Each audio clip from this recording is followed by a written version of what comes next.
आप देख रहे हैं डार्क फाइल्स। तो चलिए बढ़ते हैं आज की इस कहानी की ओर।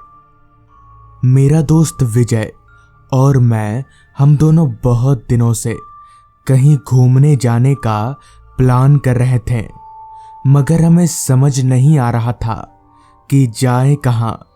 2-4 दिनों तक सोच विचार करने के बाद मैंने तय किया क्यों ना किसी हिल स्टेशन पर चला जाए। और हमारे घर से जो सबसे नज़दीक हिल स्टेशन था वो था दार्जिलिंग।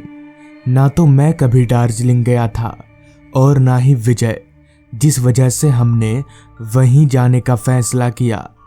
दार्जिलिंग जाने के लिए सबसे पहले हमें कोलकाता से जलपाईगुड़ी जाना था और जलपाईगुड़ी से दार्जिलिंग।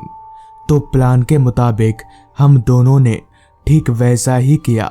सबसे पहले हम लोग जलपाईगुड़ी पहुंचे और वहां से ट्रेन पकड़कर सीधे दार्जिलिंग। हम दोनों जब दार्जिलिंग स्टेशन पर उतरे तो तब तक अंधेरा हो चुका था। ठंड का मौसम था, चारों तरफ कोहरा ही कोहरा फैला हुआ था। स्टेशन ज्यादा बड़ा नहीं था और शायद हम दोनों के अलावा उस ट्रेन से भी स्टेशन पर कोई नहीं उतरा था। चारों तरफ खामोशी का धुआं सा फैला हुआ था। खैर, हमने अपना सामान उठाया और स्टेशन पर लगी बेंच पर बैठ गए। घड़ी बता रही थी रात के 7:45 बज चुके हैं, मगर सुनसान माहौल कुछ और ही बयां कर रहा था। तभी विजय ने मुझसे कहा, भाई यहाँ तो आसपास कोई है ही नहीं।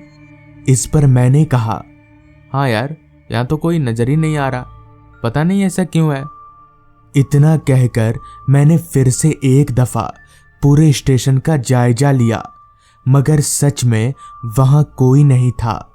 इतने में ही विजय बोला, चल बाहर निकल कर देखते हैं, कोई होटल वोटल मिले तो अच्छा है।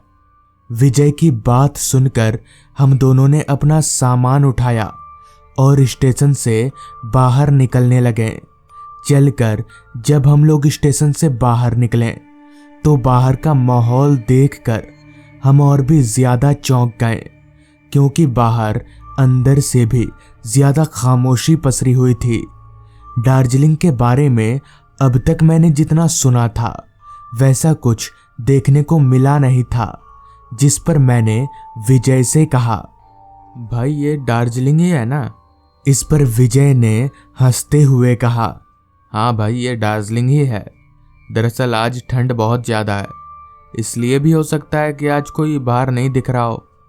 विजय की बात में दम तो था, क्योंकि सच में उस रात ठंड काफ़ी ज़्यादा थी। और हो भी क्यों ना, दिसंबर का आखिरी हफ्ता जो चल रहा था, ऐसे में दार्जिलिंग में ठंड होना लाजमी ही था।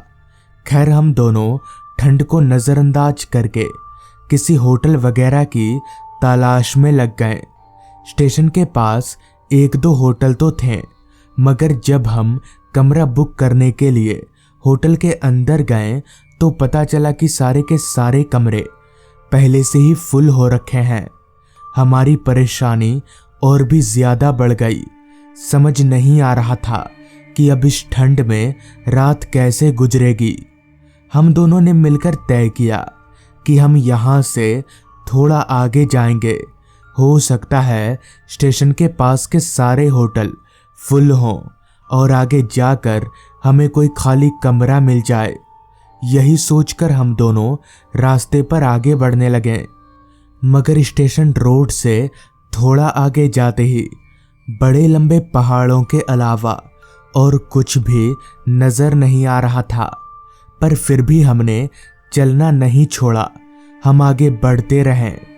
अभी हम रास्ते पर आगे बढ़ ही रहे थे कि तभी रास्ते के एक किनारे पर हमें एक काली रंग की टैक्सी खड़ी नजर आई।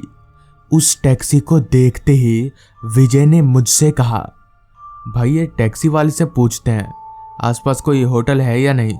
अगर आसपास नहीं हुआ तो इसी को बोलेंगे हमें होटल तक छोड़ दे।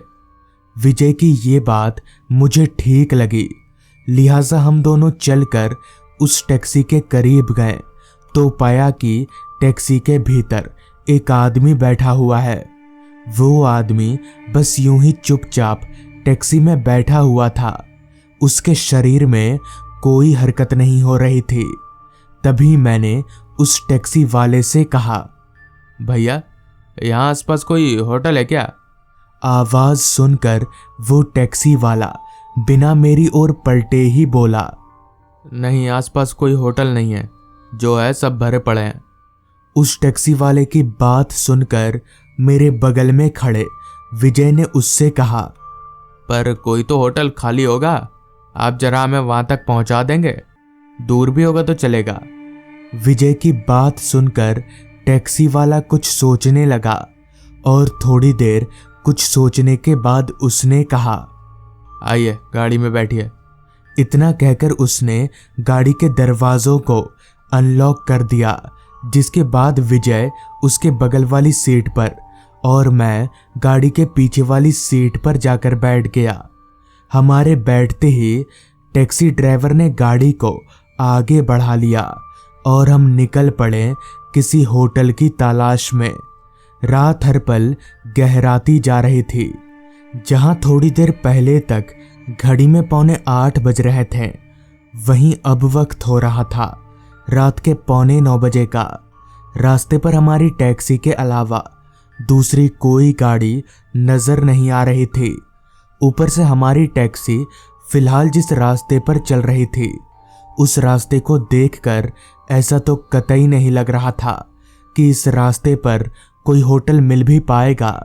पर हम में से किसी ने भी कुछ नहीं कहा। हम लोग चुपचाप अपनी सीट पर बैठे रहे। कुछ देर तक हमारी टैक्सी ऐसे ही चलती रही, जिसके बाद टैक्सी एक बड़ी सी इमारत के पास रुकी। टैक्सी रुकते हुए उस आदमी ने कहा, आइए साहब, उतरिए, ये रहा वो होटल। राहत की सांस लेते हुए मैं और विजय हम दोनों टैक्सी से नीचे उतरे और उस टैक्सी ड्राइवर के साथ चलते हुए उस होटल की तरफ जाने लगे। हालांकि उस वक्त वहां अंधेरा काफी घना था, पर चांद की धुंधली रोशनी में मैं उस होटल को थोड़ा बहुत देख पा रहा था।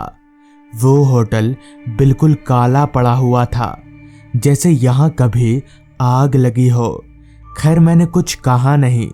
एक तो बड़ी मुश्किल से ये होटल मिला है, अगर इससे भी कमरा नहीं मिला तो लेने के देने पड़ जाएंगे। खैर हम तीनों होटल के दरवाजे पर गए। होटल का दरवाजा बंद था। तभी टैक्सी ड्राइवर ने होटल के दरवाजे को जोर से धक्का दिया और दरवाजा एकदम से खुल गया। हम तीनों चलकर होटल के अंदर दाखिल हुए। होटल के अंदर का भी नजारा बाहर के तरह ही था। सब कुछ जैसे जलकर काला पड़ गया हो। अभी मैं और विजय उस होटल को चारों तरफ से देख ही रहे थे कि तभी उस टैक्सी वाले ने कहा, साहब इस होटल के सारे कमरे खाली पड़े हैं, आप जहां चाहो वहां रह सकते हो। ये होटल मेरा ही है और सबसे बड़ी बात, इस होटल में रहने के लिए आपको कोई किराया नहीं देना होगा। आप लोग मुफ्त में यहाँ रह सकते हैं।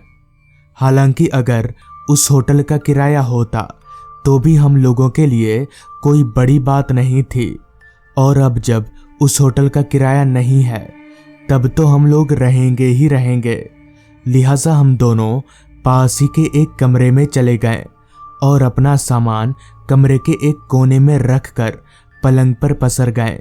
मैं काफी थका हुआ था, जिस वजह से धीरे धीरे अब मेरी आंख लगने लगी थी कि तभी मेरे दोस्त विजय ने मुझसे कहा, भाई तुझे कुछ अजीब नहीं लग रहा? इस पर मैंने कहा, अजीब? क्या अजीब लगेगा? इस पर विजय बोला, ये होटल ये थोड़ा अजीब नहीं है? अभी विजय ने इतना कहा ही था कि तभी हमारे कमरे के दरवाजे पर दस्तक हुई। दस्तक की आवाज सुनकर हम दोनों चौंकते हुए उठकर बैठ गए। हम दोनों को लग रहा था कि शायद वो टैक्सी ड्राइवर होगा। लिहाजा मैं चलकर दरवाजे के पास गया और दरवाजा खोला, मगर हैरानी वाली बात कि दरवाजे के बाहर कोई नहीं था।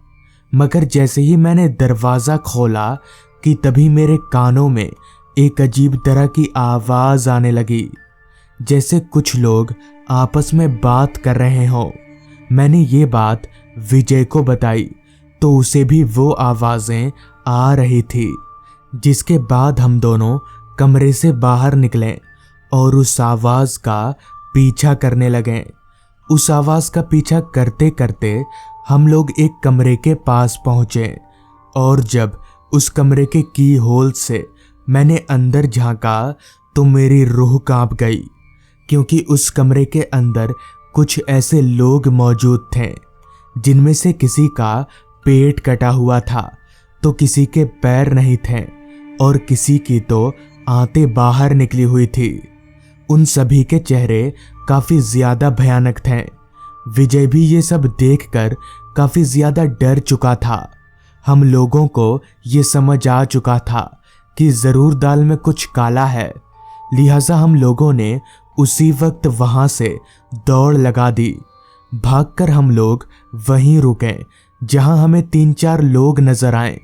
हमने उन लोगों को पूरी बात बताई, जिस पर उन्होंने जो बताया वो होश उड़ा देने वाला था। दरअसल उस होटल में लोगों को वो टैक्सी वाला बहला फुसला कर ले जाता था, जहां उन लोगों की किडनी, आंख वगैरह निकाल ली जाती थी और बाजार में बेचा जाता था और उन लोगों को जान से मार दिया जाता था। पर जब लोगों को इस बात का पता चला तो उन्होंने उस टैक्सी वाले को तो मारा ही मारा और साथ ही साथ उस होटल को भी आग लगा दिया। कहते हैं कि तभी से उन लोगों की आत्मा यहाँ भटकती रहती है और आज भी वो टैक्सी वाला लोगों को बहला फुसला कर उस होटल में ले जाता है। तो दोस्तों, ये थी आज की कहानी। अगर आपको ये कहानी पसंद आई हो तो चैनल को ज़रूर सब्सक्राइब कर लें। तो मैं आपका दोस्त आर्यन जल्द ही मिलूँगा आपसे ऐसी ही एक कहानी के साथ।